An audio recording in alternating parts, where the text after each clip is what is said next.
Hello student. आज हम जो पढ़ेंगे वो टॉपिक है इलेक्शंस ऑफ कॉन्स्टिट्यूएंट असेंबली 1946। अब ये टॉपिक इतना इंपॉर्टेंट है कि आपका पूरा बेस पॉलिटी का, जिसको आप कॉन्स्टिट्यूशन कहते हो, वो बनाता है। लेकिन इसमें दिक्कत क्या आती है बच्चों को कि आप इसमें रट तो लेते हो चीजें कि कॉन्स्टिट्यूएंट असेंबली कब बनी, कब कॉन्स्टिट्यूशन बना, कब अडॉप्ट हुआ, कब वो सब चीजें इंप्लीमेंट की गई, ये सारी चीजें, इंटरिम गवर्नमेंट कैसे बनी, कौन कौन मिनिस्टर्स थे, कमेटी कितनी थी, these all the things which most of the students mug up. लेकिन उनको ये चीज समझ में नहीं आई आज तक भी कि कॉन्स्टिट्यूएंट असेंबली का जो चुनाव हुआ, जो इलेक्शंस हुए, जो मेंबर्स चुन के आए, वो किस तरह से चुन के आए, या फिर जो कॉन्स्टिट्यूशन बनाने के लिए कॉन्स्टिट्यूएंट असेंबली बनाई अंग्रेजों ने, वो एकदम राजी हो गए इलेक्शंस कराने के लिए कि ठीक है, हम एकदम 1946 में कॉन्स्टिट्यूएंट असेंबली के इलेक्शंस ही करा देते हैं। तो ऐसा तो नहीं हुआ होगा कि सरकार ने, जो उस समय की सरकार थी, उसने एकदम बोला कि ठीक है, we are ready for the elections of the constituent assembly. तो कुछ तो परिस्थितियां रही होंगी। अब वो कौन सी परिस्थितियां रही, कैसे चला, तो आज मैं कोशिश करूंगा आपको कि ये समझाने की कि इलेक्शंस भारत में किस तरीके से होने लगे। आप समझ रहे हो ना बात को, कि आपको ये चीज पता होनी चाहिए कि इलेक्शंस हुए कैसे, कहां से इसकी नींव डली, बेसिस क्या है इसका इलेक्शंस का। और इस तरह से जब आप इसको पढ़ोगे, देन यू ऑटोमेटिकली रियलाइज कि ये तो बहुत इजी है, और इसके द्वारा जब आप समझ लोगे, जब आप आगे का कॉन्स्टिट्यूशन पढ़ोगे, you will feel very right. ठीक है, तो आज हम इसमें ये देखते हैं कि कॉन्स्टिट्यूंट असेंबली के इलेक्शन हुए कैसे। चलो थोड़ा बहुत हम कोशिश करते हैं समझाने की। इसमें हमें ये पता है कि अंग्रेजों ने हम पर राज किया, तो मैं यहां लिख देता हूं अंग्रेज, ब्रिटिशर्स। ठीक है, ब्रिटिशर्स ने हम पर राज किया। अब जो ये ब्रिटिशर्स थे, ये कहां रहते थे? यूनाइटेड किंगडम बोल सकता हूं मैं, अभी ब्रिटेन कह सकते हो, इंग्लैंड कह सकते हो, फिलहाल तो मैं नहीं समझा रहा, अभी ये कह सकते हो, कोई दिक्कत नहीं। ठीक है, यूनाइटेड किंगडम। अब जो ये यूनाइटेड किंगडम है, वहां भी इनका पार्लियामेंट होता है, तो मैं लिख देता हूं यहां पार्लियामेंट। ठीक है, ये ब्रिटेन का पार्लियामेंट है, ये वाली स्थिति। अब ये जो पार्लियामेंट होता है, तो इसमें ये पार्लियामेंट क्या करता है? पार्लियामेंट का काम होता है कि जो वहां की जनता होती है उसके लिए लॉ बनाना। क्या बनाना? लॉ बनाना। या फिर अपनी जितनी टेरिटरी है उसके लिए लॉ बनाना, उससे बाहर तो बना नहीं सकती, अपने लोगों के लिए लॉ बनाना, ऐसी चीजें। तो अब कुछ लोग, ग्रुप ऑफ पीपल्स थे, जो ये व्यापारी थे, जिन्हें आप ये कह सकते हो मर्चेंट्स। ऐसे ही एक ग्रुप तैयार हुआ व्यापारियों का, और ये व्यापारी परमिशन लेने जाते हैं, इंग्लैंड से परमिशन लेते हैं, पार्लियामेंट से, कि they are interested to trade, they are interested to trade in east, पूरब की तरह ये इंटरेस्टेड है। और इनको जो मेन फोकस था, वैसे तो हम ये कह सकते हैं इंडोनेशिया, लेकिन भारत की पॉलिटिकल क्राइसिस को देखकर, भारत की पॉलिटिकल क्राइसिस को देखकर, और यहां के वेदर, सर्कमस्टेंसेस और an number of factors are there, और सब बहुत सारे कारण हैं जिनकी वजह से ये इंडिया में सेटल होना शुरू हो गए, इंडिया के अंदर। ठीक है, तो इंडिया के साथ ट्रेड करना शुरू हो गए। स्टार्टिंग में तो ये ट्रेड के लिए आए थे कि हम व्यापारी करेंगे, लेकिन मैंने बोला पॉलिटिकल क्राइसिस को देखकर, मुगल प्रिंसली स्टेट्स वालों से लड़ रहे हैं, राजा राजा से लड़ रहा है, एक दूसरे पर ट्रस्ट नहीं है, परिवारवाद हो रहा है, गुटबाजी हो रही है, कि परिवार के अंदर भी ग्रुप बने हुए हैं, तो ये सारी चीजें देखने के बाद अंग्रेजों को लगा कि हम यहां आर्मी भी रख लेते हैं अपनी प्रोटेक्शन के लिए। ठीक है, तो इस तरह से ईस्ट इंडिया कंपनी ट्रेड के साथ साथ एक कॉमर्स कंपनी होने के साथ साथ एक एडमिनिस्ट्रेशन के लिए एक आर्मी भी रखने लगी। इतना समझ में आया? अब इन सब आर्मी कैसे रखी जाएगी, कैसे ट्रेड होगा, सरकार को कितना मिलेगा कितना नहीं मिलेगा, ये सारी चीजें यहां ब्रिटिश पार्लियामेंट ने, यहां मैं ब्रिटिश पार्लियामेंट ने एक लॉ बना के इन्हें पास कर दिया कि आप ट्रेड कर लीजिए। अब ये ट्रेड करते करते इनके अंदर ही, कंपनी के अंदर ही करप्शन फैलने लग गया। इस करप्शन को दूर करने के लिए जो ब्रिटेन की पार्लियामेंट थी उसने क्या करा, एक रेगुलेटिंग एक्ट पास किया। ये मैं शॉर्टकट में बता रहा हूं आपको ताकि एक आइडिया सा लग जाए, नहीं तो किसी दिन रेगुलेटिंग एक्ट में पूरा लूंगा। Regulating act 1773। और इस तरह से कंपनी के लिए लॉ बना के भेजती रही वहां पार्लियामेंट, और ये पार्लियामेंट लॉ बना के भेजती रही 1853 तक। तो अब मैं इसको थोड़ा सा ग्राफ में समझा देता हूं आगे। ये कॉन्स्टिट्यूशन लेजिस्लेटिव वाली है, लेजिस्लेटिव बॉडी इन इंडिया। देखो यहां है लंदन पार्लियामेंट जो मैंने आपको समझाया अभी। लंदन पार्लियामेंट ने 1600 एडी में ईस्ट इंडिया कंपनी को परमिशन दे दी ट्रेड करने की। अब ट्रेड करने के लिए ईस्ट इंडिया कंपनी ने यहां पे रूल करना शुरू करा, तो उसका जो लॉ बना के भेजती थी वो पार्लियामेंट ही बना के भेजती थी। तो पार्लियामेंट ने और ईस्ट इंडिया कंपनी के लिए जो रूल बनाया वो लगभग 1953 तक रूल बनाया, और 1953 के बाद कुछ पॉलिटिकल क्राइसिस हुए, जो कमियां थी ईस्ट इंडिया कंपनी की, उस कमियों की वजह से यहां पर 1857 का रिवॉल्ट हो गया। उसमें सबसे बड़ी कमी ये थी कि जो भारत की जनता थी, उस भारत की जनता को क्या चाहिए था, उनकी क्या क्या प्रॉब्लमें थी, ये सारी बातें ब्रिटिशर्स को नहीं पहुंच पाती थी, क्योंकि इन पीपल ऑफ इंडिया को रिप्रेजेंट करने वाला कोई था ही नहीं। अब दिक्कत ये आती है, जब था नहीं तो ये राजा महाराजाओं ने धीरे धीरे रिवोल्ट करना शुरू किया, और वही रिवोल्ट 1857 के नाम से जाना जाता है। ठीक है, जब ये रिवोल्ट कर दिया तो ये रिवोल्ट अंग्रेज जीत गए, लेकिन जो लंदन पार्लियामेंट है उनको लगा कि इंडिया से हमारा सोर्स ऑफ रेवेन्यू बहुत है, इंडिया को हमें नहीं छोड़ना। तो ईस्ट इंडिया कंपनी के को हटाकर 1858 में ईस्ट इंडिया कंपनी का जो रूल था वो हटाकर महारानी की घोषणा होगी। कहने मतलब यह है कि ब्रिटेन पार्लियामेंट ने सीधा भारत में इंटरफेयर कर दिया, और इंटरफेयर करने के बाद 1861 में, ठीक है, इंडियन काउंसिल एक्ट पास किया। कौन सा पास किया? Indian council act. अब देखो यहां वर्ड आया है इंडियन, यहां वर्ड आया काउंसिल, तो इंडिया के लिए भी काउंसिल बनेगी, इंडियंस के लिए भी काउंसिल बनेगी, और इंडिया के अंदर बनेगी। तो ये बात भी आई, तो ठीक है आगे देखते हैं इसको। तो यहां लिख रहा है establishment of legislative councils and assemblies for Bengal, Punjab, north east, north west frontier province, ये सारी बन के आती हैं इंडियन काउंसिल एक्ट 1861 के द्वारा। और इसके अंदर अब इंडियन मेंबर भी हो सकते हैं। क्या हो सकते हैं? इंडियन मेंबर भी हो सकते हैं, और इसी तरह से यहां से इंडियन मेंबर्स भी आने लग गए। अब ये इंडियन मेंबर्स किस आधार पे, किसको बनाएंगे, कैसे बनाएंगे इसका मेंबर? तो उस पे अभी तक ये हुआ कि गवर्नर जनरल अपनी मर्जी से किसी को भी इसका मेंबर बना देता था। खासतौर से राजा बनते थे, जैसे राजा ऑफ पटियाला, वो इसके मेंबर बने थे। ठीक है, तो इस तरह से ये नॉमिनेटेड थे। अभी इलेक्शंस का कहीं दूर दूर तक नाम नहीं है।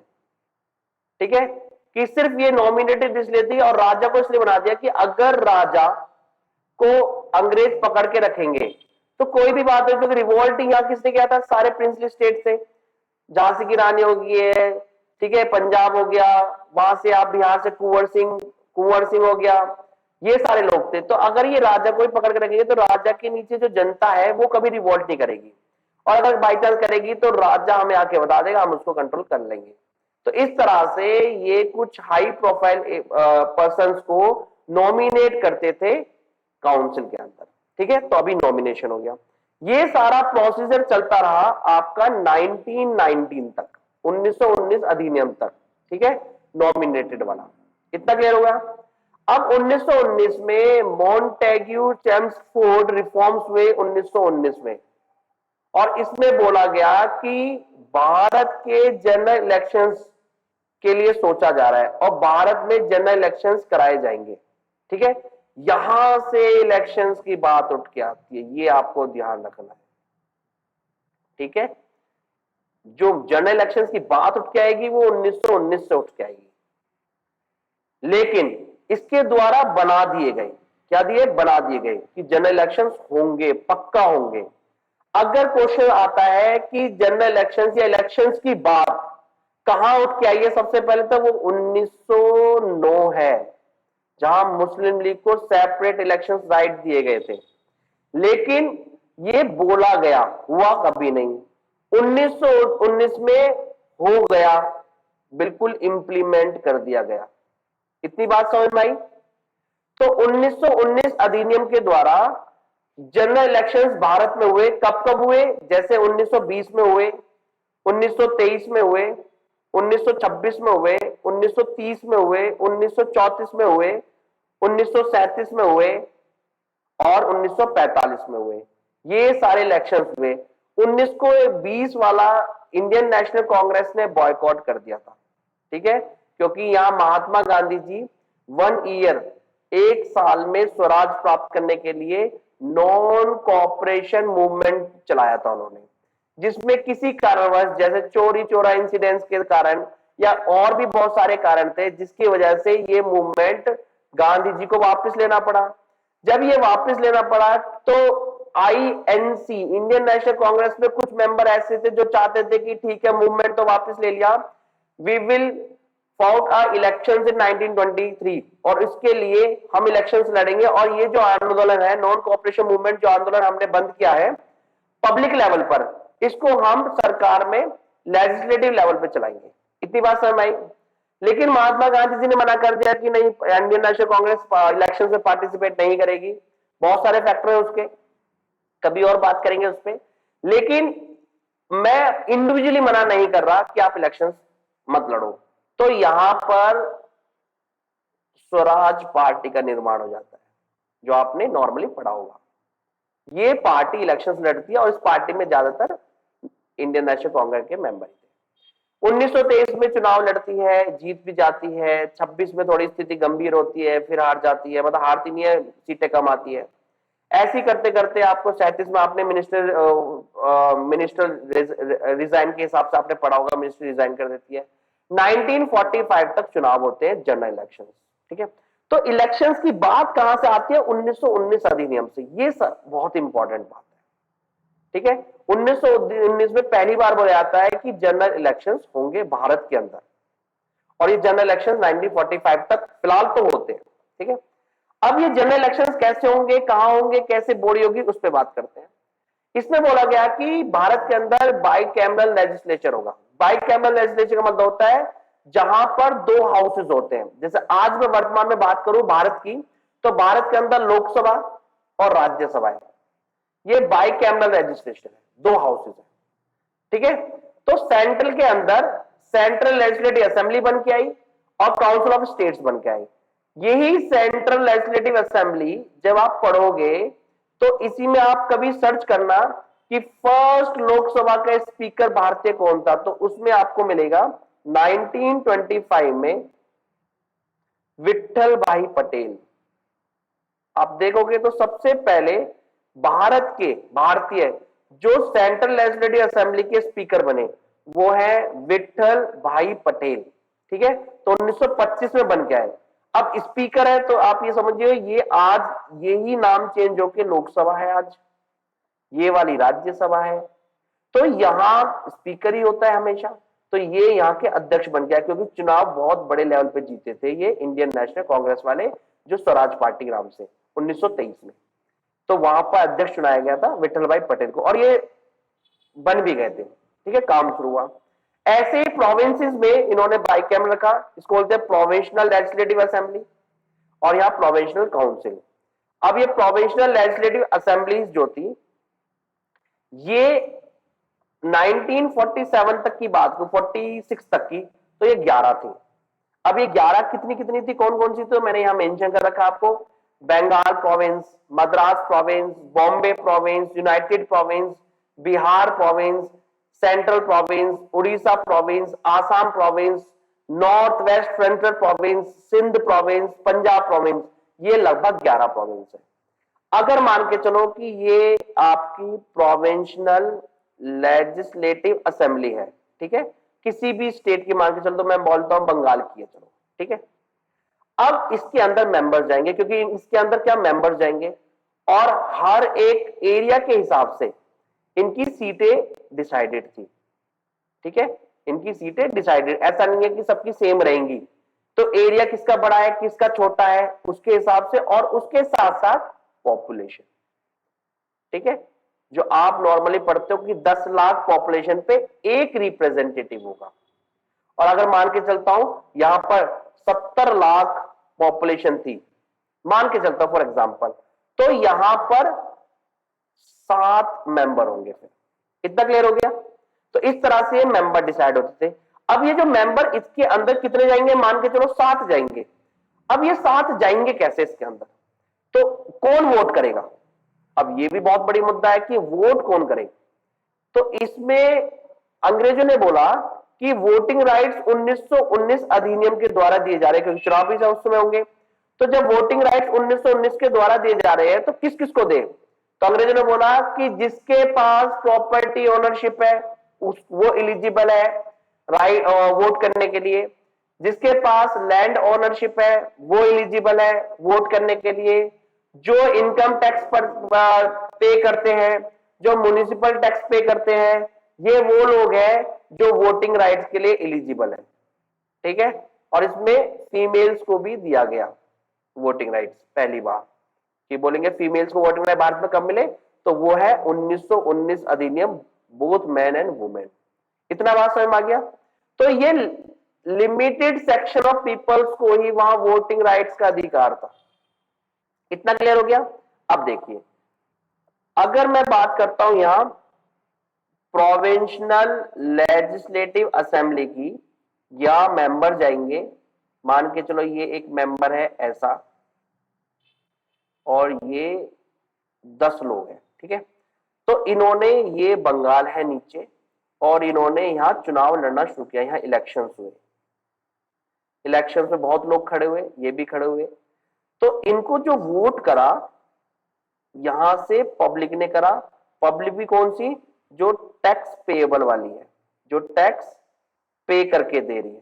ठीक है, इन्होंने यहां ये एक इंसान खड़ा हुआ चुनाव लड़ने के लिए, इसको वोट दी, ये जीत गया और मेंबर यहां बन गया। इस तरह से जितनी भी प्रोविंसेस है, कितनी प्रोविंस है, 11 प्रोविंसेस थी, और इन 11 प्रोविंसेस में प्रोविंशनल लेजिस्लेटिव असेंबली बनी, उसमें मेंबर चुन के आए इस तरीके से। अब कॉन्स्टिट्यूएंट असेंबली की बात कहां से आती है, देखो, जब 1946 में कैबिनेट मिशन प्लान आती है, तो ये बोलते हैं कि भारत के लिए कॉन्स्टिट्यूएंट असेंबली होगी। क्या होगी, कॉन्स्टिट्यूएंट असेंबली, और इसमें टोटल जो सीटें होंगी वो होंगी 389। इतना तो आपको पता ही है। अब इन 389 लोग भारत से ऊपर आके बैठेंगे कॉन्स्टिट्यूएंट असेंबली में, और ये कॉन्स्टिट्यूशन बनाएंगे। क्या बनाएंगे, कॉन्स्टिट्यूशन। अब ये आएंगे कैसे, तो इन्होंने बोला कि जितनी भी 11 प्रोविंसेस हैं, 1 2 3 4 5, 6, 7, 8, 9, 10, 11। ठीक है, ये 11 होगी, ये 10 होगी, ये 9 होगी, और यहाँ 1 2 डालता हूं, 1 2 3। ऐसे ये क्या है, ये प्रोविंशियल असेंबलीज है। लेजिस्लेटिव, इसको लिख देता हूं इधर, लेजिस्लेटिव प्रोविंशियल असेंबली, और सबके अंदर मेंबर है। आपको सब पता है, सबके अंदर मेंबर है। इन मेंबरों ने सीधा वोट करा जो इलेक्शंस के लिए खड़े हुए कॉन्स्टिट्यूएंट असेंबली के। अब ये जो कॉन्स्टिट्यूएंट असेंबली के वोट करा, तो हर एक प्रांत से जाना था। ठीक है, पूरे ब्रिटिश इंडिया को डिवाइड कर रखा पॉपुलेशन के आधार पर, हर एक प्रांत से कुछ ना कुछ मेंबर जाने थे ऊपर। इसकी स्ट्रेंथ भी पॉपुलेशन पे डिपेंड करती है। किस पे? पॉपुलेशन, जनसंख्या के आधार पर। अब हर 10 लाख पॉपुलेशन पे एक रिप्रेजेंटेटिव जाना था, कुछ इस तरह का था उस टाइम। तो इन्होंने क्या करा, अगर इनके यहां पर मान के चलते हैं, ये बंगाल लेजिस्लेटिव असेंबली है, ठीक है, बंगाल लेजिस्लेटिव असेंबली है, और यहां पर एक एरिया है जिसका नाम है ए, एक एरिया है ए, और यहां से 4 लोग खड़े हुए कि चुनाव लड़ा, 4 लोगों ने, किसका? कॉन्स्टिट्यूएंट असेंबली का। इसका नाम था WXYZ। ये 4 लोग खड़े हुए चुनाव के लिए। इतना समझ में आया आपको? समझ में आ रहा है ना सबको? धीरे धीरे दोबारा रिकॉर्ड, उसको स्लो करके देख लेना वीडियो को एक बार, ठीक है? फिर भी कोई दिक्कत हो तो तुम्हें कमेंट कर देना। तो ये 4 लोग खड़े हुए। अगर मान के चलते हैं कि प्रोविंशियल लेजिस्लेटिव का ये मेंबर था, बंगाल प्रोविंशियल मेंबर का ये, तो इसने क्या करा, इसको बोला गया कि यहां पर जो चुनाव होगा वो होगा सिंगल ट्रांसफेरेबल वोट। कौन सा? Single transferable vote. इसका मतलब होता है प्रेफरेंस। क्या मतलब होता है? प्रेफरेंशिएबल या प्रिंसिपल वोट बोल दो आप, कोई दिक्कत नहीं। अब ये कैसे होता है? अब ये बोला कि मैं चाहता हूं कि मेरी सबसे पहली वोट जाए डब्लू को, डब्लू बनना चाहिए मेरी तरफ से। अगर डब्लू नहीं बन पाया किसी कारणवश, तो मैं चाहता हूं एक्स बने। अगर एक्स नहीं बन पाया किसी कारणवश, तो मैं चाहता हूं वाई बने, और वाई भी नहीं बन पाता है किसी कारणवश, तो मैं चाहता हूं जेड बने। इससे फायदा क्या होता है? इससे यह फायदा होता है, इसकी वोट खराब नहीं होगी, इसकी जो प्रेफरेंस होगी वो जाएगी ही जाएगी, ठीक है। तीसरा, और ये लिमिटेड है लोग हैं, पॉपुलेशन तो सीधी करने आएगी तो बहुत बड़ी लेवल पर हो जाएगा, ये लिमिटेड लोग हैं, और इस तरह से ये सिस्टम सेटअप हो गया। अब पॉपुलेशन तो डायरेक्ट वोट नहीं करी, किसमें? कॉन्स्टिट्यूएंट असेंबली में। इस तरह इसको बोलते हैं कि भारत के अंदर कॉन्स्टिट्यूएंट असेंबली के इनडायरेक्ट इलेक्शन हुए। क्या हुए? Indirect election. और इस तरह से यहां जो जीता प्रेफरेंस के अकॉर्डिंग, अब ये तो एक ने दिया होगा, ऐसे ही बहुतों ने बोल दिया होगा कि मान लो यहां 10 बंदे हैं, 10 एमएलए हैं, 10 ने बोला, 8 ने बोल दिया कि हम चाहते पहली प्रेफरेंस हमारी किसकी हो? डब्लू की हो। तो अब डब्लू कॉन्स्टिट्यूएंट असेंबली में जीत के गया, तब डब्लू कॉन्स्टिट्यूएंट असेंबली का मेंबर बन गया, ये सारे हार गए। अब समझ में आया कि इलेक्शन कैसे है, और ये जाके फिर 389 मेंबर्स बैठ गए।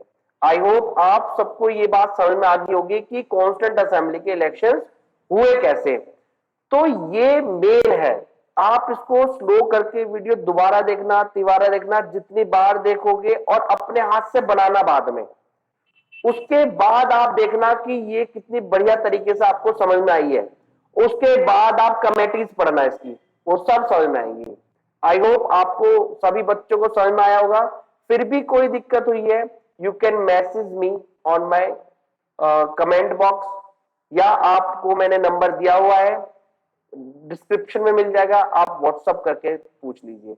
लेकिन आप इसको समझिए, समझने के बाद जब आप क्वेश्चंस करोगे तो आपको वो सारी जो चीजें आगे हैं, खास तौर से जब आप प्रियम्बल पढ़ोगे, प्रियम्बल से रिलेटेड जितने केसेस पढ़ोगे, फंडामेंटल राइट्स पढ़ोगे, फंडामेंटल राइट्स से रिलेटेड केसेस पढ़ोगे, ऐसे डीपीएसपी पढ़ोगे, उससे रिलेटेड केसेस पढ़ोगे, वो सारे आपके समझ में आने लग जाएंगे। क्योंकि जब तक बेस समझ में नहीं आता तो आप मगिंग अप कर रहे हो तो क्वेश्चन गलत होने की संभावना बहुत ज्यादा अधिक हो जाती है। फिर कहते हो कि सर ये तो बहुत इजी क्वेश्चन आया था। वो इजी था लेकिन आपने वो रटा था, एक बार समझ लेते तो और इजी लगता वो। तो आप इसको बार बार पढ़िए, अपने हिसाब से फ्लो चार्ट बनाइए रफ कॉपी में, और नोट्स भी अपने हिसाब से बनाइए। फिर भी आपको नोट्सों की जरूरत पड़ती है तो मैं प्रिंटेड भेज दूंगा, लेकिन उसको फिर अपनी भाषा में लिखना है आपको, जो आपको समझ में आए। जो आपको आता है तो well and good, there is no need to mention कि बार बार हम उसी चीज को लिख रहे हैं। जो चीज नहीं आती है उसको आप फ्लो चार्ट में लिखिए, तब आपको ये सब चीजें समझ में आने लग जाएंगी। वैसे ये हिस्ट्री का पार्ट था थोड़ा बहुत, लेकिन आप, आई होप आपको ये क्लियर हो गया होगा। ठीक है, thank you and have a nice day.